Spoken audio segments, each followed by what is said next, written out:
Hello friends, मैं हूं अजीज। आप देख रहे हैं मूवी स्टॉक चैनल, जिस पर आज मैं रिव्यू करने वाला हूं फाइनली मेरी मच एंटिसिपेटेड फिल्म, जो कि अब फाइनली 2 बार बोल दिया, थिएटर में रिलीज हो गई है, जो कि no doubt Mission Impossible Dead Reckoning Part 1 है। जी हां, पार्ट 1, जिसके पार्ट 2 का और क्या हमें बस बैठकर वेट करना है। लेकिन अब उन सब में ये मिशन इम्पॉसिबल की फ्रेंचाइजी की एक 7वीं फिल्म है, जिसकी कंटिन्यूएशन को लेकर काफी लोग कंफ्यूज है। तो घबराइए मत, उसका जवाब भी आपको इस वीडियो में मिलेगा, और ये भी कि क्या आपको आपका समय इस फिल्म पर देना भी चाहिए या नहीं। लेकिन उन सब से हटकर अगर पहले बात की जाए कहानी की, तो इस बार की भी कहानी ईथन हंट्स के रोग होने की है, क्योंकि उसके पीछे का रीजन रेबेका फर्गसन का कैरेक्टर है, यानी कि इजिया का कैरेक्टर, जो कि अब एक हिसाब से इस वर्ल्ड में ईथन हंट की लव इंटरेस्ट भी है। लेकिन वही एजेंसी जो ईथन पर बार बार भरोसा नहीं करती, और एंड में जाकर के उनका वो कहते हैं ना, हृदय परिवर्तन हो जाता है, और उसके बाद फिर क्या ईथन हंट्स फिर से एजेंसी के साथ मिलकर के काम करता है और देश को बचाता है, या फिर कहूँ पूरी दुनिया को। वेल, तो सुनने में कॉन्सेप्ट काफी सुना सुनाया सा लगता है, लेकिन जो बात गलत नहीं है, बट इस बार 7वें पार्ट में ये फिल्म क्या अलग प्रेजेंट करती है क्या नहीं, उसका जवाब तो आपको ये ऑलमोस्ट 3 घंटे की फिल्म देखकर ही मिलेगा। जी हाँ, 3 घंटे की फिल्म, जो कि अब इस फिल्म को इस पूरी फ्रेंचाइजी की सबसे बड़ी फिल्म भी बनाती है, और याद रहे रेटिंग के हिसाब से हाईएस्ट रेटेड फिल्म भी, जिसे हाँ हमारे इंडिया में हिंदी के साथ साथ बाकी दूसरी लैंग्वेजेस में भी रिलीज किया गया। और हिंदी डब की अभी ही बात करूं तो कोई भी डिसअपॉइंटमेंट नहीं होगी, जाओ देखो, एंजॉय करो, मजा आएगा। लेकिन फिर घूम फिर कर बात वही निकल कर आ जाती है कि समय देना भी बनता है या नहीं। तो चलिए इंट्रो के बाद उसी पर बात करते हैं, लेकिन हर बार की तरह मेरी छोटी सी रिक्वेस्ट जो की है, इस चैनल को सब्सक्राइब, वीडियो को लाइक और शेयर करने की, वही सुना रहा हूँ।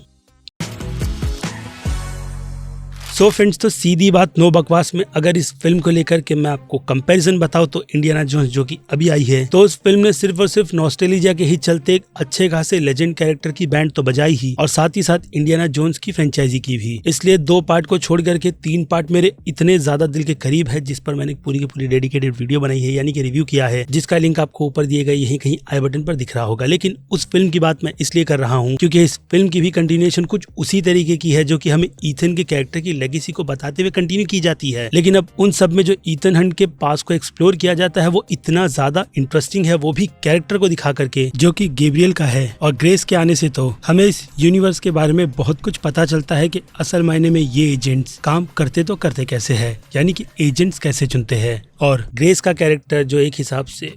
उनके बीच में थोड़ी बहुत लव इंटरेस्ट भी लगती है, लेकिन आइडल वाली बात कहूँ तो बिल्कुल ठीक रहेगी, क्योंकि केमिस्ट्री जितनी भी फीमेल लीड के साथ में हमें इस फिल्म में दिखाई जाती है, वो तो काफी ज्यादा इंटरेस्टिंग है ही, और साथ ही साथ ये भी बताती है कि फीमेल के कैरेक्टर्स को किस तरीके से ऐसे यूनिवर्स में प्रेजेंट किया जाता है, वो भी एक बहुत ही अच्छी खासी स्टोरी की प्रेजेंटेशन के साथ, जो कि नो डाउट ये फिल्म है, और इतनी ज्यादा अच्छी है कि मैं इसे मिशन इम्पॉसिबल के यूनिवर्स की अब तक की बनाई गई बेस्ट फिल्म कहूंगा, जिस लिस्ट में मैंने सबसे पहले फॉल आउट जैसी फिल्म को भी रखा था। लेकिन बैक टू द टॉपिक, जो कि इसके नॉस्टैल्जिया यानी कि ईथन के पास से रिलेटेड है, तो उसी को कनेक्ट करने के लिए उन्होंने किसी लेजी राइटिंग का सहारा नहीं लिया, बल्कि सीधे मिशन इम्पॉसिबल 1 के कैरेक्टर एजेंट यूजिन को भी इसमें कनेक्ट कर दिया, वो भी छोटे मोटे कैमियो में। लेकिन उसके कैरेक्टर की इन्वॉल्वमेंट ये बात बताती है कि मेकर्स अपने इस कंटेंट को लेकर के कितने ज्यादा कॉन्फिडेंट है कि वो लोग हमें इस यूनिवर्स में अगर बैक स्टोरी को भी किसी न किसी तरीके से कनेक्ट कर सुनाएंगे, तो नो डाउट हम उससे बहुत ही अच्छी तरीके से कनेक्ट हो जाएंगे। लेकिन वही इंडियाना जोन्स फेल, समझ जाओ, आगे बढ़े। तो आपके दिमाग में जो डाउट चल रहा होगा कि इस पूरी 7 पार्ट की फ्रेंचाइजी को देखने के लिए सभी पार्ट को देखना जरूरी है, तो जवाब है जी नहीं, जिसमें हर एक फिल्म अपनी स्टोरी का स्टैंड खुद के हिसाब से रखती है, सेकंड वाले को छोड़ करके, जो कि काफी ज्यादा ऑड लगती है। लेकिन फिर भी वो कहते हैं ना, थोड़ी कूलनेस के हिसाब से जो बाइक के शौकीन है उनको बहुत ज्यादा पसंद आती है, जो कि मुझे भी थी। लेकिन अभी अगर स्टोरी टेलिंग के हिसाब से देखूं, तो मुझे बस वही एक फिल्म इस पूरे फ्रेंचाइजी की काफी वीक फिल्म लगती है, क्योंकि जैसे जैसे इस फिल्म ने खुद को इवॉल्व किया है स्टोरी के मामले में, वो अगेन काबिले तारीफ ही है। Let me explain. जहां हमने जब भी मिशन इम्पॉसिबल के यूनिवर्स को देखा है फर्स्ट सेकंड पार्ट को छोड़ करके, तो 3rd पार्ट से हमारी उम्मीद है इस फिल्म को लेकर एक्शन एक्शन और सिर्फ एक्शन पर ही फोकस करने की थी, जो कि नो डाउट इस फिल्म में अब भी है। लेकिन वो कहते हैं ना कि जब भी स्टूडियो की तरफ से इस फिल्म को प्रोडक्शन में डाला जाता था, तो पहले एक्शन को ही सेट किया जाता था कि इस बार टॉम क्रूज से डेंजरस एक्शन कैसे करवाया जाए, ताकि ऑडियंस एक्शन को ही देखने के लिए थिएटर में आए। लेकिन इस बार उनकी तरफ से, या फिर कहूँ क्रिस्टोफर मैक्यूरी के आने की वजह से जो स्टोरी की डेवलपमेंट हुई है, वो हमें सबसे पहले तो इसमें स्टोरी ऐसी है जो कि आपको फिल्म देखने के बाद भी याद रहे ऐसा काम करवाया है। I mean, ऐसा डायरेक्शन सब कुछ करवाया है, क्योंकि अगर देखा जाए तो पुरानी फिल्मों की कहानी की जो कंटिन्यूएशन है वो हम एक्शन के चलते पूरी तरीके से भूल जाते हैं कि असल में फिल्म की कहानी हमें दिखाना और समझाना क्या चाहती है, लेकिन फिर भी रिलेट करते हुए फिल्म अपनी एक प्रॉपर एंडिंग देती है जो कि यहाँ पर हमें मिलती है और कहूँ नहीं भी, क्योंकि मामला कुछ क्लिफ हैंगर जैसा है जिस पर हमने स्पाइडरमैन अक्रॉस द स्पाइडरवर्स जैसी फिल्म के साथ साथ फास्ट एक्स भी देखी है, लेकिन उन दोनों फिल्मों की एंडिंग एक ऐसा क्लिफ हैंगर है जिससे हम पूरी तरीके से कंफ्यूज्ड हो जाते हैं कि इस तरीके से फिल्म को एंड करना सही भी है या नहीं। लेकिन फिर भी उन फिल्मों का स्टैंड और प्रेजेंटेशन पूरी तरीके से अलग है, जिसमें अब डेथ रेकनिंग की पार्ट 1 की ये फिल्म एक इन्फिनिटी वॉर के लेवल की एंडिंग देती है, यानी सेटिस्फाई सी एंडिंग जो कि हमें आने वाले पार्ट के लिए एक्साइटेड भी करती है, खास करके डाई हार्ड फैंस को और उन्हें भी जो इस यूनिवर्स के साथ इस फिल्म से जुड़ना चाहते हैं। यानी आप डायरेक्ट जाकर इस फिल्म को थिएटर और सिर्फ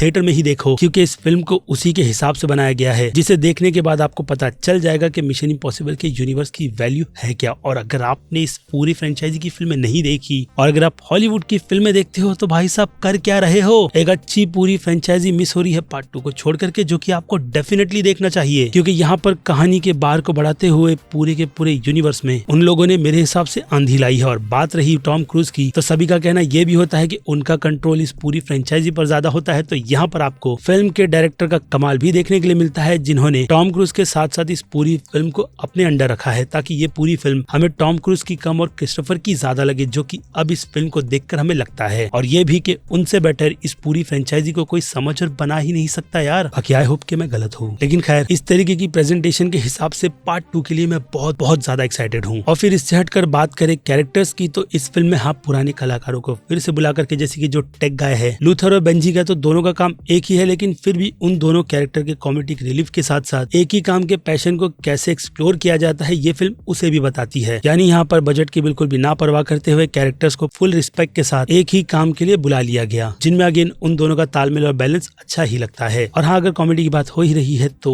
जिसके बारे में मैं आगे थोड़ा बात करूंगा, लेकिन इससे हटकर आपको याद ही होगा हेली एटविल का कैरेक्टर, जिन्होंने एमसीयू से लेकर हॉलीवुड में अपने अच्छे खासे साल दिए हैं, जो कि शायद 20-21 साल के अराउंड है। लेकिन फिर भी कई सारी ऑडियंस उन्हें कनेक्ट नहीं कर पाती, क्योंकि एक्टर्स की प्रेजेंटेशन और कंटिन्यूएशन खास करके एमसीयू में उतनी अच्छी से नहीं हुई है जैसा हम उनके कैरेक्टर को लेकर के देखना चाहते थे। लेकिन गेस व्हाट, इस एक ही फिल्म से उनकी केमिस्ट्री के साथ साथ एक्ट्रेस की प्रेजेंटेशन इतनी ज्यादा तगड़ी है, जो कि अगेन आपको फिल्म देख करके पता चल जाएगा। बाकी हर एक एक्ट्रेस की परफॉर्मेंस के मामले में आपको कोई भी एक्टर डिसअपॉइंट नहीं करता। और अगर ऐसे में बात की जाए विलेंस की, हाँ एआई वाला टेक और स्टोरी के हिसाब से उसकी इन्वॉल्वमेंट बहुत ज्यादा अच्छी है। अब उसमें लुक कई सारे हैं, लेकिन उन्हें छोड़ करके फुल एंजॉयमेंट की बात की जाए तो आप उसे बहुत ही ज्यादा एंजॉय करोगे। और विलेन के मामले में गैब्रियल को छोड़ करके, जो कि हाँ अच्छा सा कैरेक्टर है, लेकिन फिर भी गार्डियंस के यूनिवर्स की मेंटिस यानी कि पॉम के कैरेक्टर की बात की जाए तो उसकी way of presentation as a villain अच्छी लग रही है, यानी कि वो भी अपने रोल में शाइन होती हुई नजर आती है। वुमेन की रिस्पेक्ट ये फिल्म बढ़ा रही है, वो भी अगेन कहूंगा प्रेजेंटेशन के हिसाब से, जो कि वो कहते हैं ना, किसी भी तरीके को बिल्कुल भी ना फोर्सफुल करते हुए अपनी इस फिल्म में बिल्कुल ही अच्छी तरीके से मर्ज हो गए। क्योंकि 3 घंटे की ऑलमोस्ट फिल्म को देखते वक्त आपको कहीं ना कहीं लेंथ का अंदाजा तो होने ही लगता है, और ये भी कि फिल्म असल मायने में खत्म कब होगी। लेकिन इस फिल्म के केस में वो कहते हैं ना, बोरिंग वर्ड को निकाल करके सीधे थिएटर से बाहर फेंक देना जब आप इस फिल्म को देखने के लिए थिएटर में बैठोगे। क्योंकि जहां इस फिल्म का पिक थोड़ा सा स्लो में स्टार्ट होता है, तो एयरपोर्ट के बाद उन सभी की एक्साइटमेंट और भी काफी ज्यादा बढ़ जाती है। और फिर एक्शन की बात की जाए तो हेड्स ऑफ, जिसके बाद अब आ जाए सीधे फिल्म के बाकी दूसरे डिपार्टमेंट, यानी कि फिल्म की सिनेमेटोग्राफी, कलर करेक्शन, जबरदस्त बीजीएम और अमेजिंग डायरेक्शन की, तो सभी इस फिल्म में इतनी शिद्दत से काम करते हुए हमें एक परफेक्ट मिशन इम्पॉसिबल के यूनिवर्स की फिल्म देते हैं। यानी कि ये फिल्म आपको इन सभी डिपार्टमेंट में बिल्कुल भी डिसअपॉइंट नहीं करेगी। आंख बंद कर जाकर फिल्म देखो, गारंटी मेरी है। और अब अगर छोटी सी डिसअपॉइंटमेंट की बात करें तो कॉमेडी का एंगल थोड़ा सा नहीं जमता, और वहीं रिबेका के कैरेक्टर को लेकर के जो बाकी दूसरे कैरेक्टर को इन्वॉल्व करने में उसे थोड़ा सा जो साइडलाइन किया गया है, वो कहीं ना कहीं इस कैरेक्टर के साथ इतना ज्यादा तालमेल नहीं बिठा पाता जिससे कि हम इस कैरेक्टर से अच्छी तरीके से कनेक्ट करें। लेकिन फिर भी इस कैरेक्टर की भी रिस्पेक्ट करते हुए बाकी जितने भी कैरेक्टर्स इस पूरी फिल्म में इन्वॉल्व किए गए हैं, हर एक के कैरेक्टर को डेवलप किया गया है, लिटरली किया गया है। इसलिए ये फिल्म बस ऐसे ही 3 घंटे की बनाई नहीं गई, जिनसे हटकर अब मुझे लगता है कि सीधे आ जाना चाहिए इस फिल्म की रेटिंग्स पर, जहां पर और भी कुछ डिस्कशन हो जाएगी। इसलिए बात की जाए एक्शन की, तो नो डाउट 5 स्टार मैं अभी ही इस फिल्म को दूंगा एक्शन के मामले में, जिसे हर बार देखते वक्त वो कहते हैं ना, अंदर से कुछ कुछ होता है वाली फीलिंग निकल कर आती है। और एक्शन को ही लेकर मेरा जो डर था कि मेकर्स की तरफ से जिस तरीके से इस फिल्म के प्रोमो और बिहाइंड द सीन्स को रिलीज किया जा रहा है, उसमें कई सारी चीजें यानी कि एक्शन के मोमेंट्स को बिल्कुल भी स्पॉइल ना किया जाए। बट गेस व्हाट, मैं पूरी तरीके से गलत था, जो कि अगेन आपको फिल्म देख करके पता चल जाएगा कि एक्शन को लेकर के तालमेल, फिल्म की कहानी और पेस्टिंग को कैसे बिठाया गया है। क्योंकि सिर्फ दिखाने से ही एक्शन नहीं होते, बल्कि उनमें अगर जान भी डाली जाए और खास करके बीजीएम का तड़का लगाया जाए तब जाकर एक परफेक्ट एक्शन बनता है। और ये फिल्म उसी के एग्जाम्पल को अब मुझे लगता है मिशन इम्पॉसिबल की सीरीज में यहाँ से यहाँ ले गई है। जिसके बाद बात करें फिल्म की कॉमेडी की, तो कॉमेडी को लेकर के थोड़ी सी प्रॉब्लम थी, लेकिन फिर भी कुछ एंगल में ये फिल्म मिशन इम्पॉसिबल में इस तरीके की कॉमेडी को जस्टिफाई करते हुए 2.5 स्टार ले जाएगी। और फिर बात की जाए फिल्म के ड्रामा की, तो इतनी अच्छी पेस्टिंग के साथ एक काफी परफेक्ट फिल्म बनाना, वो भी पूरी फ्रेंचाइजी को कंटिन्यू करते हुए, हाँ यही कहूंगा कि खाने का काम तो बिल्कुल भी नहीं है। इसलिए कहानी के माध्यम से ये फिल्म 4.5 स्टार डिजर्व करेगी, हाँ मेरी नजर में ही। जिसके बाद बात करें फिल्म के सस्पेंस की, तो फिल्म हाँ कुछ मामलों में प्रिडिक्टेबल लगती है, लेकिन कई सारे मोमेंट्स ऐसे भी है जिन्हें आप गैस नहीं कर पाते। अगेन कहूंगा एक्शन और कुछ एंड के वही क्लिफ हैंगर की वजह से, जिन्हें ध्यान में रखकर मैं इस फिल्म को इस कैटेगरी में 5 में से 4 स्टार दूंगा। जी हाँ, 4 स्टार। और फिर आ जाए फिल्म के हॉरर थ्रिल पर, तो फिल्म में हॉरर बिल्कुल ही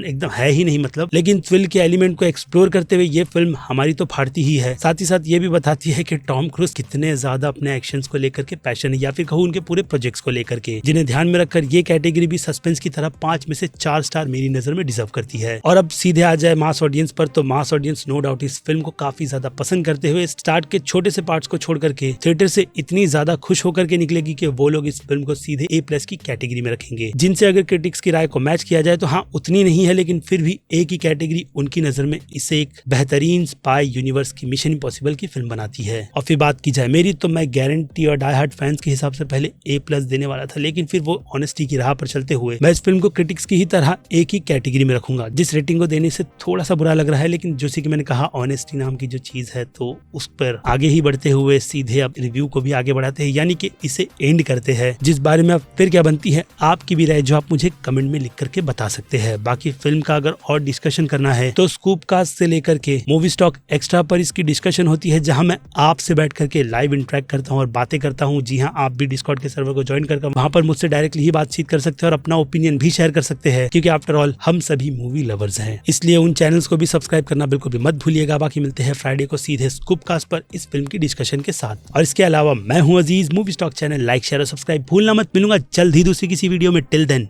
बाय।